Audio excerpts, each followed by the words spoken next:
नमः परमकल्याण नमः परममंगल वासुदेवाय शांताय यदूनां पतये नमः. नमः परमकल्याण नमः परममंगल वासुदेवाय शांताय यदूनां पतये नमः. सच्चिदानंद स्वरूप भगवान पांडुरंगाच्या चरणी साष्टांग दंडवत असून आजच्या चिंतनाचा अभंग नको ब्रह्मज्ञान आत्मस्थिती भाव मी भक्त तू देव ऐसे करी. दावी रूप मज गोपिका रमणा ठेवू दे चरणावरी माथा. पाहीन श्रीमुख देईन आलिंगन जीवे लिंबलोण उतरीन. दावी रूप मज गोपिका रमणा ठेवू दे चरणावरी माथा. उसता सांगेन हित गुज मात बैसोनी एकांत सुख गोष्टी. दावी रूप मज गोपिका रमणा ठेवू दे चरणावरी माथा. तुका म्हणे यासी न लावी उशीर. तुका म्हणे यासी न लावी उशीर माझे अभ्यंतर जाणून या. दावी रूप मज गोपिका रमणा ठेवू दे चरणावरी माथा. गोपालकृष्ण भगवान की जय. तुकोबारा यांच्या अत्यंत प्रसिद्ध सुंदर आणि अंतःकरणामध्ये त्याचा भाव धारण करावा अशा अभंगांच्या मधला हा एक अभंग आहे. खूप प्रसिद्ध असा अभंग. या अभंगामध्ये तुकोबारा यांनी योग आणि भक्ती या दोघांची चर्चा केलेली आहे. योगाच्या माध्यमातून भगवंताला प्राप्त करता येतं आणि भक्तीच्या माध्यमातूनही भगवंताला प्राप्त करता येतं. पण मार्ग सोपा कोणता, ही वाट सोपी कोणती आहे आणि कोणत्या वाटेने गेल्यानंतर भगवंतांशी आपल्याला ऐक्य होत असताना परत द्वैतही राखता येतं आणि प्रेमानंद लुटता येतो. ह्या संबंधातून तुकोबाराय महाराजांनी फार मोठं मौलिक मार्गदर्शन किंवा आपल्या स्वतःचा भाव स्वभाव सांगितला आहे. त्यांनी स्वतःचा भाव आणि स्वभाव सांगितला आहे. या अभंगामध्ये तुकोबाराय महाराज प्रारंभामध्येच दोन गोष्टींचं नको असं म्हणतात. एक ब्रह्मज्ञान आणि एक आत्मस्थिती भाव. थोडी चर्चा ह्या दोन गोष्टींविषयी केली पाहिजे. आणि दोन गोष्टी त्याने अजून गोष्टी मागितल्या की या अशा दोन गोष्टी व्हाव्यात की मी भक्त आहे आणि तू देव आहे. पण त्या दोन गोष्टी नको म्हणून सांगितल्या आहेत त्या कोणत्या आहेत आणि हव्या म्हणून सांगितल्या आहेत त्या कोणत्या आहेत, त्याच्यावरती आपल्याला पहिल्यांदा प्रकट चिंतन केलं पाहिजे. तर देव म्हणतात, आधी म्हणतात ते की मला ब्रह्मज्ञान नको. काय माहिती का, अध्यात्मामध्ये आलेल्या माणसांना पहिल्यांदा असं वाटतं की आपल्याला ब्रह्मज्ञान प्राप्त व्हावं. आणि ब्रह्मज्ञान म्हणजे व्याख्या काय करत नव्हते का, की समोर आलेल्या प्रत्येक माणसाचं पूर्ण भूतकाळ, तो कुठून आला, काय आला, किती जन्मातून आला, ते आपण घडाघडा बोलावं आणि त्याचं भविष्य सांगावं. ते डोक्यावर हात ठेवावा, कृपा करावी, त्याला गुरुमंत्र द्यावा, त्याला मोठं करावं आणि त्याच्यापेक्षा आपलं नाव मोठं व्हावं. ब्रह्मज्ञानामधून परमेश्वराची ओळख होते आणि ती एक जबाबदारी असते. याविषयीची जाणीवच नाही. ज्याप्रमाणे ज्या लोकांना प्रजापतीपद मिळालं ती लोक मंडळी नंतर बिघडलेली आहेत असं भागवतामध्ये आपल्याला दिसतं. फार थोडी मंडळी की ज्यांनी स्वतःला सांभाळलं.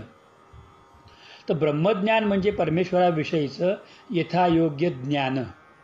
आज भागवतामध्ये सुद्धा सुस्पष्टपणे प्रतिपादन केलं की फक्त 12 जणांना भागवताचं आचार्यपद प्राप्त झालं की ज्यांनी भागवतातलं परमतत्व जाणलं, अंगीकारलं, स्वीकारलं, ते वाटलं, पण तरीही त्यांना त्याचा कुठेही अहंकार झालेला नाही, स्पर्श झालेला नाही.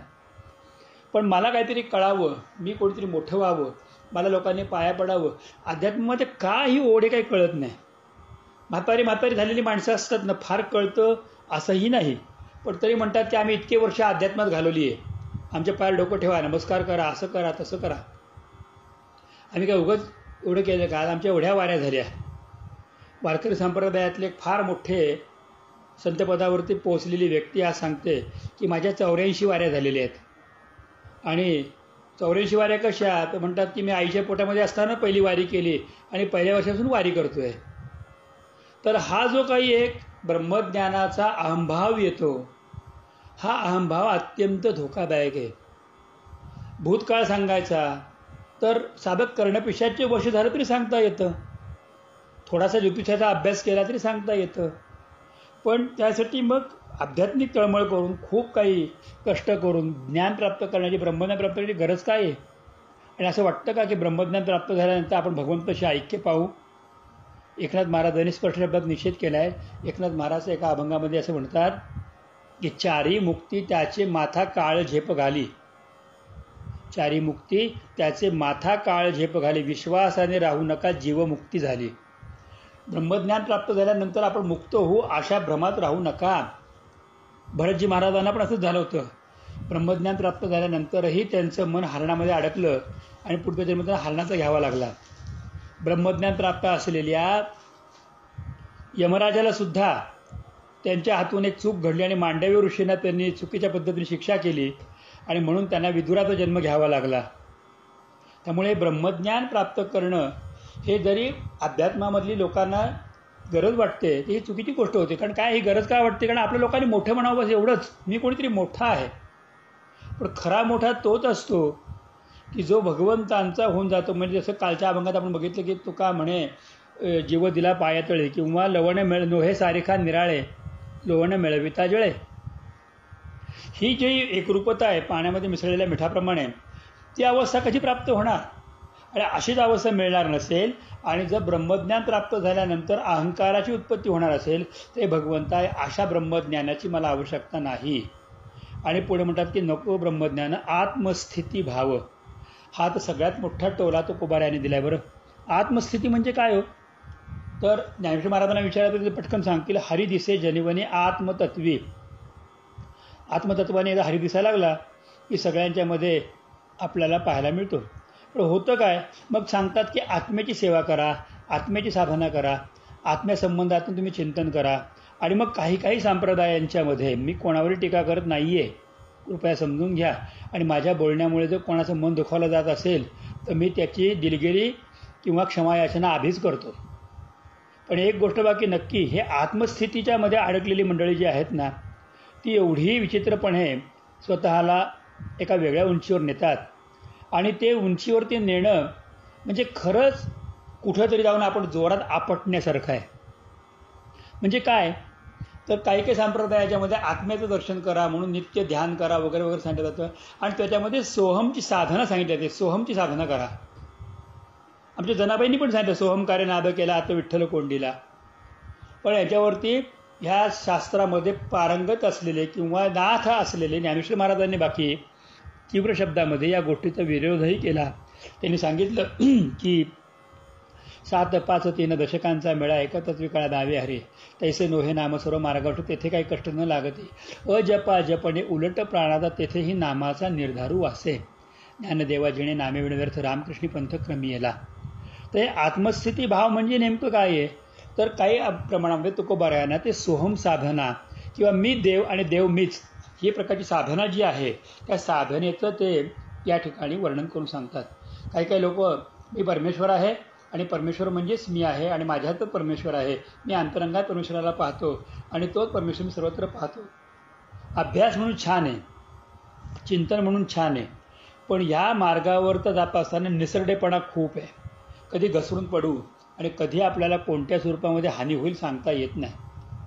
एखाद्यासाठी भगवान होणं, स्वतःला भगवान म्हणणं काही फार अवघड नाही आहे. भगवान म्हणून स्वतःला पण म्हणून घेतात काही लोक. आजही कलियुगाचे काही संत आहेत की ज्यांच्या नावापाठीमागे 1008, 108, 10,008, 11,008, 1,08,008 भगवान अशी बिरुदावली लावलेली आहे. पण ही बिरुदावली लावलेली मंडळी ही कशी घसरतील, कुठे घसरतील आणि परमेश्वरापर्यंत पोहोचू शकतील का? ही वाट खूप दुर्लभ आहे. आम्हाला प्रथम स्कंदामध्ये भागवताच्या कुंती मातेने फार छान सांगितलं. कुंती माता म्हणते की कृष्ण तू हसू नकोस रे, तू हसला की सगळं जग फसतं. गंमत अशी आहे की ज्या ज्या वेळेला तू आमच्याकडे बघून हसतोस ना त्या समजावं की आम्ही कुठेतरी चुकलेलो आहोत. तू आमच्याकडे बघत असताना किंवा संकट येतात ना त्याला आम्हाला कळतं की तू आमच्या पाठीशीने पुढे मागे हातातून उभा आहेस, हे संकट येऊ देत. तर ही आत्मस्थिती भाव प्राप्त झालेली माणसं, सोहमचा नाद करणारी माणसं, त्या जपाचा अनुष्ठान करणारी माणसं किती वेळा असं म्हणतात की मला हे कधी प्राप्त होईल. मी असा अनुभव घेतलेला आहे की फार मोठे पुण्यातले फार मोठे एक प्रसिद्ध संत मला भेटले होते आणि त्याने मला एकांतामध्ये विचारलं होतं की महाराज माझे आज मी तिला कमीत कमी 8 ते 10 लाख शिष्य आहेत, देश परदेशात सगळीकडे शिष्य आहेत आणि सगळ्यांचा मी गुरु आहे. पण म्हणे मला एक वेगळा अनुभव अजून हवा आहे, जो तुम्हा वारकरी लोकांच्याकडे आहे. हे ऐकल्यानंतर सखेत दुःख झालं. किंवा मी काही सांगू इच्छितोय, काही मार्ग आहे, या मार्गावर विश्वास नाही. जप करा सांगितलं, तप करा सांगितलं, या मार्गावर विश्वास नाही. या आत्मस्थिती भावात पोचलेली माणसाने इंटरनेटवरनं सुद्धा गुरुमंत्र देतात. इंटरनेटवरनं सुद्धा एखाद्यावरती शक्तिपाताची दीक्षा करतात. इंटरनेटवरनं सुद्धा सांगतात की आज अमुक अमुक वाजता आपण सगळ्यांनी बसा. जेवढे बसतील तेवढे सगळ्यांना मी त्यांची कुंडली शक्ती जागृत करून देतो. तुकोबाराय महाराज हे परखड आहेत. ते कोणाची मुलाहिजा ठेवत नाहीत.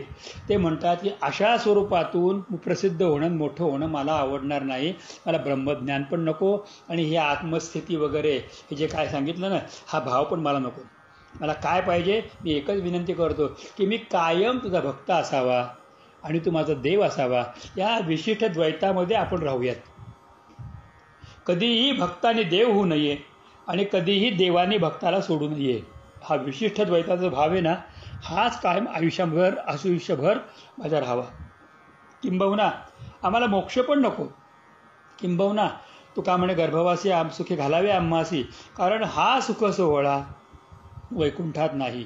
हा भक्ती सोहळा अन्यत्र कोठेही नाही. तू देव आहेस. तुला पाहण्याचे जे सुख आहे ना, ते काही सांगता येत नाही.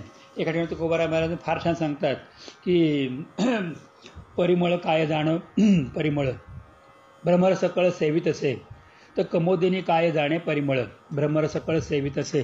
त्याबद्दल तुकोबाराय सांगितलं की ह्याला काय माहिती आहे, कमळाच्या फुलाला की आपल्यात काय सुगंध आहे. भ्रमर त्याचा आनंद घेतात. तसं तैसे तुझं ठावे नाही तुझे नाव, आम्हीच ते प्रेम जाणवतात, आम्ही ते प्रेम जाणतो. तर त्यामुळे देवा, मला फक्त प्रार्थना एवढीच आहे की मी भक्त आणि तू देव, ह्या आनंदामध्ये, या स्थितीमध्ये आयुष्यभर राहावं, जन्मजन्म घ्यावेत आणि हा आनंद कधीही सोडू नये. कारण ह्या आनंदासारखा खरोखर चिरंतर आनंद, चिरंतर सुख, चिरंतर माधुर्य किंबहुना भगवंता आपलं सान्निध्य कुठेही मिळत नाही. मग सान्निध्य कसं हवं? अभंगाच्या दुसऱ्या चरणात किंवा ध्रुवपदामध्ये तुकोबारायांनी फार छान सांगितलं की दावी रूप मज गोपिका रमणा. मला तुझं ते गोपिका रमण रूप जे आहे ना, ते बघायची इच्छा खूप आहे. गोपिका रमण रूप म्हणजे कोणतं? तर भागवताच्या दशमस्कंदामध्ये ज्याला महारास भगवंतांनी केला, त्यावेळेला भगवंताला गोपिकांनी काही प्रश्न विचारले होते की अशी कोण कोण आहे की जे प्रेम करणाऱ्यावरती प्रेम करतात, जे प्रेम न करणाऱ्यावरती प्रेम करतात, त्यांना प्रेमाची परिभाषा कळत नाही, यापैकी तू कोण आहेस? तर भगवंतांनी सांगितलं की प्रेम करण्यावरती प्रेम करतात ते व्यवहारातली माणसं आहेत. प्रेम न करणाऱ्यावरती प्रेम करतात ते आध्यात्मिक माणसं आहेत. ज्यांना प्रेमाची परिभाषा करण्यात ते कृतज्ञ आहेत. आणि गोपिकांनो, मी याच्यातलं एकही नाही. तुमचं प्रेम माझ्या हृदयामध्ये निरंतर राहील. किंबहुना लोक मला गोपी जनवल्लभ, गोपिका रमण इत्यादी नावाने ओळखतील. आधी तुमचं नाव आणि मग माझं नाव. गोपिका रमण, ज्यांनी गोपिकांच्या समवेत रमण क्रीडा म्हणजे रासक्रीडा केली, तो गोपिका रमण. ते रूप आम्हाला तू दाखव की ज्याच्यामध्ये गोपीजन वल्लभ. कारण भगवंतांच्या 1000 नावांच्यापैकी सगळ्यात आवडतं नाव त्यांचं कोणतं आहे? तर गोपीजन वल्लभ, गोपिका रमण. हे गोपिकेंच्यावरून दिलेलं नाव भगवंताला अत्यंत आवडतं. तर ते रूप मला पाहायची इच्छा आहे आणि त्या रूपाचं दर्शन मला होऊ देत. आणि ते जो भक्तवत्सल, त्यामध्ये एक भगवंतांनी केलं होतं, आपल्याला माहिती आहे. त्यामध्ये काय केलं? कृष्ण लहान, गोपिका लहान, लहान लहान सवंगडी. तरीही भगवंतांनी गोपिकांना गोपिकाच ठेवलं आणि भगवंत स्वतः अनेक रूपं घेऊन भगवंत हे कृष्ण म्हणजे कृष्णच राहिले. त्यात तो आनंद होता की गोपिकेला मी भक्त आणि तू देव, तो देव. हा आनंद गोपिकांना मिळाला. हा आनंद इतर कुठेही मिळत नाही. इतर ठिकाणी भगवंत आपल्यामध्ये त्यांना समाविष्ट करून टाकतो. दीपकी दीपकू लावी आल्या ज्योती घरोघरी वापी शून्य झाल्या, हा अनुभव साधकाला येतो. पण देवा, तुझा जो अनुभव आहे गोपिका रमणाचा, हा इतका सुंदर अनुभव आहे की ज्याच्यामध्ये भगवंतांनी गोपिकांना गोपी भावातच ठेवलं. स्वतः गोपिका रमण भावामध्ये कायम राहिले आणि आजही ते रासक्रीडा नित्य करतात. कारण आपलं नावच आहे नित्य लीला लालन लीन. आपण नित्य लीला लालन लीन असे आहात. हा आनंद काही वेगळा आहे. या रूपामध्ये, गोपिका रमण रूपामध्ये मला दर्शन द्या आणि मग त्या दर्शनाच्या वेळेला मी तुमच्या चरणावरती मस्तक ठेवून नमस्कार करीन. तो मला खूप मोठा आनंद मिळेल की भगवंतांनी हो माझा गोपीभाव स्वीकारला, भगवंतांनी हो माझा प्रेमभाव स्वीकारला, भगवंतांनी हो माझा हात हातामध्ये घेतला, भगवंतांनी हो समोर उभं राहून मला दर्शन दिलं आणि भगवंतांनी हो माझे दोन्ही हात हातामध्ये घेऊन त्यांनी या पृथ्वीतत्वावरती संसारामध्ये खूप क्रीडा पण केली आणि हो भगवंताने हा विशिष्ट द्वैतभाव कधीही त्यागला नाही. त्यामुळे माझ्या डोळ्यासमोर भगवंत कायम तसेच अखंड अबाधित आहेत. म्हणून मला तुमच्या चरणावरती मस्तक ठेवून नमस्कार करू द्या. तर मी काय करीन त्याचं वर्णन अभंगाच्या 3ऱ्या चरणात करतात. तुकोबाराय म्हणतात की पाहीन श्रीमुख. आता श्रीमुख शब्द कसा आहे? तुझे श्रीमुख सुंदर कुसुम शुभ कांती नागर कासे पितांबर मनोहर. त्या गोपिका रमण भावातलं तुझं जे श्रीमुख आहे जे अत्यंत प्रसन्न आहे, जे अत्यंत आश्वासक आहे आणि जे अत्यंत भक्तवत्सल आहे, किंबहुना जे गोपीजन वल्लभ जे श्रीमुख आहे ते श्रीमुख मी पाहीन. आणि ज्याप्रमाणे गोपिकांनी तुला आलिंगन दिलं, आता आलिंगन देणाऱ्या गोपिका कोणत्या होत्या? भागवतामध्ये महारासाच्या पूर्वी या गोपिकांची संख्या 7 किंवा 8 सांगितली. एकीने भगवंताला नमस्कार केला, एकीने भगवंताला लांबून बघितलं, एकाने भगवंताचा विडा आपण खाल्ला, कोणी एका गोपिकेने भगवंताचा पाय आपल्या छातीवर ठेवून घेतला, कोणी एका गोपिकेने भगवंताचा पाय आपल्या हातात दाबून धरला, कोणी एका गोपिकेने भगवंताचा हात आपल्या वक्षावर ठेवला, कोणी एका गोपिकाने भगवंताचा हात आपल्या मस्तकावर ठेवून घेतला आणि कोणी एक गोपिका लांबून भगवंताला सतत पाहत राहिली. तर हीच गोष्ट तुकोबाराय महाराज 3ऱ्या चरणात सांगतात. देईन आलिंगन, मी आलिंगन देईन, पण आलिंगन देहाला नसेल तर आलिंगन तुझ्या या प्रेमाला म्हणजे तुझ्या चरणाला असेल. आजही भगवान पांडुरंग प्रत्येकाला आलिंगन देण्यासाठी म्हणून उतावीळ आहेत, परवानगी देतात. आपण देवाच्या मिठी शरीराला मारत नाही, तर आपण देवाच्या दोन्ही पायांना हात धरून विठ्ठला, मायबापा, पांडुरंगा, पंढरीनाथा, हे गरुडध्वजा असं म्हणून आपण त्याचे पाय धरू शकतो. जर आपल्याला वेळ मिळत नाही पंढरीमध्ये, काळजी करू नका, आपण आपल्या घरामधून पण त्याचे पाय धरू शकतो. कधीतरी डोकं टेकून त्याच्या पायाला घट्ट धरा आणि म्हणा बघू, बुडवता आवरीमध्ये भवाचे सागरी. काय अनुभव येतो बघा बघू. किंवा हरिणीचे पाडसं व्याघ्रे धरी येले, मज लागी झाले तैसे आता, नको देवराया अंत आता पाहू, प्राणा सर्वथा जाऊ पाहे, असं आलिंगन देऊन पहा बरं, मग मिळतं की नाही. तर पाहीन श्रीमुख, गोपिका रमण हे श्रीमुख मी पाहीन, तुझ्या चरणाला आलिंगन देईल आणि त्यावेळेला बाकी मी माझा जीव जो आहे ना, जीवे लिंबलोणं उतरवीन, तुझ्यावरून माझा जीव उतरून टाकेल. तर नामा म्हणे उपमा काय द्यावी, माझ्या विठोबाची हाडापिडा घ्यावी, इडापिडा घ्यावी म्हणून फोटो मोडायचे. म्हणजे नामदेव महाराज हे वर्णन करतात की माझ्या जीवाचे लिंबलोण करीन, ज्याप्रमाणे दृष्ट लागू नये म्हणून लिंबू आणि मिरची आणि मीठ मोहरी उतरवून टाकतात, त्यातला एक मोहरीचा दाणा किंवा एक लिंबू एक मिठाचा कण मी होईल आणि देवा तुझ्यावरनं उतरवून जरी मला टाकलं ना तरी मी देवासाठी उतरवलं गेलो, याचा आनंद मला मिळेल. भागवतामध्ये वर्णन केले की ज्या ज्या काही भगवान श्रीकृष्णांच्या जन्माच्या वेळेला दान केल्या गेल्या त्या गायींनी स्वतःला परमोच्च भाग्यशाली समजले की आपल्याला भगवंतांच्यासाठी दान केलं गेलं, आपण असे व्यर्थ गेलो नाही. देवासाठी माझा जन्म, देवासाठी माझं कर्म आणि देवाच्यासाठी माझं आयुष्य कामाला आलं, त्याला म्हणतात लिंबलोण उतरून टाकणे. तर हे जे आहे की भगवंतांच्यासाठी आपलं जीवन उतरून टाकायचं, त्यांच्याशिवाय संपूर्ण जीवन त्यांच्यासाठी आपण एकरूप करायचं, ही अवस्था तुकोबाराय महाराज म्हणतात की तू जर विशिष्ट रूपामध्ये मी भक्त तू देवा असं जर केलंस आणि जर तुझं गोपिका म्हणून मला दाखवलंस तर माझी भावना काय असेल तर जीवे लिंबलोणं उतरीनं. 4थ्या चरणामध्ये तुकोबाराय महाराज अजूनही एक खोल जातात आणि सांगतात की पुसता सांगेन हित गुज मात. तुझं विचारशील मला तू कसा आहेस, तू कसा आहेस. भगवंताने गोपिकांचे तुम्ही कशा आहात, तुम्ही रात्री का आलात, तसं जर तू विचारलं कसं आहेस तर मी सांगेन की मी हितगुज करेन आणि मात करेन. कशावरती? संसारावरती मात करेन. आणि हितगुज म्हणजे मी भगवंता तुझ्याशी आत्मरूपातून संवाद साधेन. मला सांगा की ज्याच्या समोर देव आहे त्याला देवाच्याशिवाय वेगळं काय आठवेल का? मोठ्या महाराजांचे शिष्य भेटायला येतात ना जेव्हा सोनगीरला, त्याला म्हणतात की आम्ही येताना आम्ही खूप प्रश्न घेऊन यायचो म्हणे महाराज, पण मोठ्या महाराजांची मूर्ती बघितली आणि एकदा का त्यांच्या चरणावरती मस्तक ठेवलं की आम्ही 2-2, 3-3 दिवस राहिलो तरी आम्ही संसाराचे प्रश्न घेऊन आलो होतो हे लक्षातच राहायचं नाही आम्हाला. आम्ही निघालो आणि एस टीमध्ये बसलो की पण आठवायचं की आपण महाराजांना विचारलंच नाही. पण घरी गेल्यानंतर कळायचं की विचारायची गरजच पडली नाही, कारण महाराजांच्या दर्शनामध्ये सगळ्या गोष्टी प्राप्त झालेल्या होत्या. जर सद्गुरूंच्या दर्शनामध्ये सगळ्या गोष्टी प्राप्त होतात, भगवंत दर्शन प्राप्त होतात, म्हणजे आपल्याला कळलं पाहिजे की विचारायचं कुठपर्यंत, संसाराचं गाणं गायचं कुठपर्यंत, की जोपर्यंत आपल्यासमोर श्री गुरु किंवा आपल्यासमोर श्री महाराज किंवा आपल्यासमोर श्री भगवंत गोपिकारमण आला नाही तोपर्यंत त्याच्याशिवाय चिंतन असतं. त्यावेळेला संसारातली दुःख असतात आणि त्यांच्या समोर गेलं की त्याच्यासमोर मात होते आणि मग पुसतं सांगेन हित गुज. तू कसाच विचारलं मी सगळं सांगेन देवा तुझ्या कृपेने मी अत्यंत छान आहे, खूप आनंदात आहे. अवघाची संसार सुखाचं करीन आनंदे भरीन तिन्ही लोक. जाई नगे माये तया पंढरपुरा भेटेन माहेरा आपुलिया. हा भाव आपोआप तिथे होतो.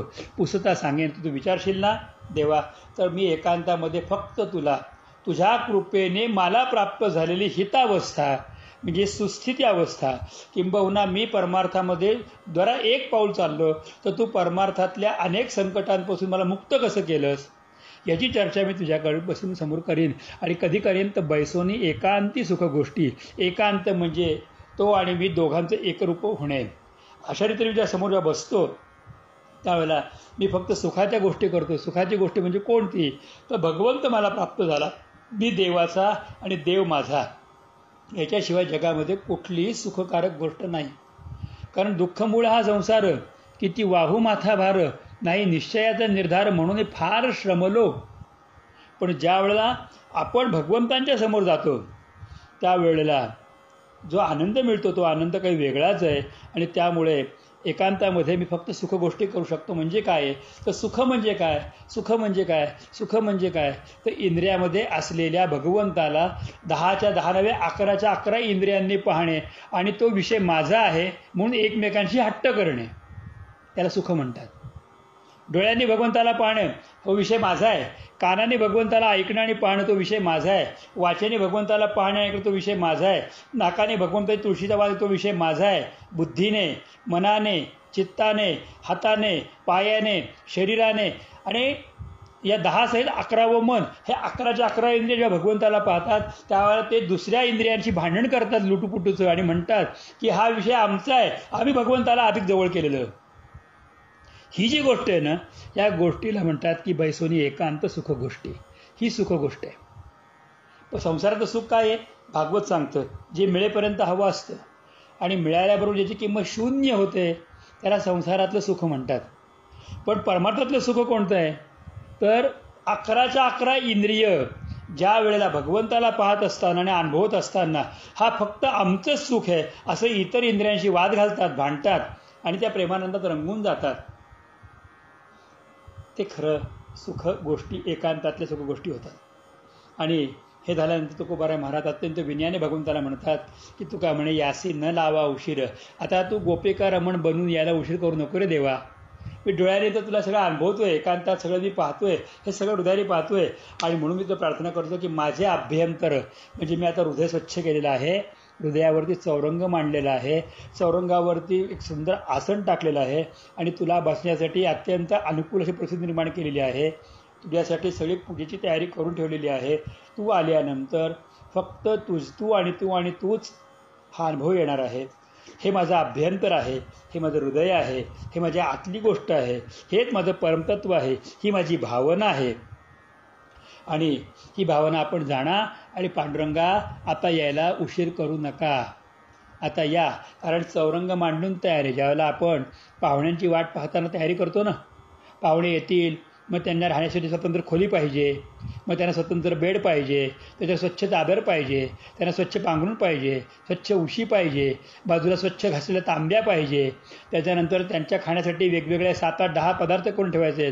उठल्यानंतर काय द्यायचं, त्यांना दूध देताना काय द्यायचं, नाश्त्याला काय द्यायचं, भोजनाला काय द्यायचं, सायंकाळी काय द्यायचं, रात्री काय द्यायचं, ते झोपल्यानंतर आपण त्यांचे पाय कसे दाबायचे, हे सगळं पूर्ण तयारी आणि त्याही सगळी तयारी झाल्यानंतर सगळं करत असताना पण धावपळ होते.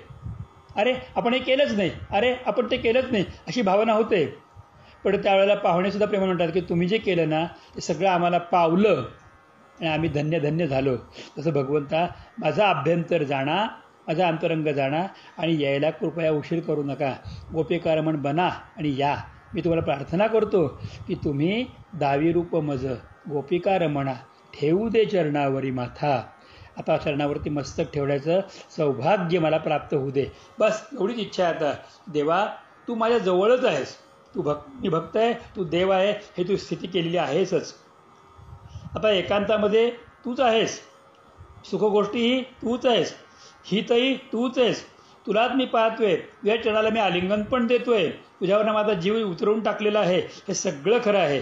परंतु देवा सगुणामध्ये तू ये आणि माझ्या हृदय सिंहासनावरती बस आणि बसून मला दर्शन दे.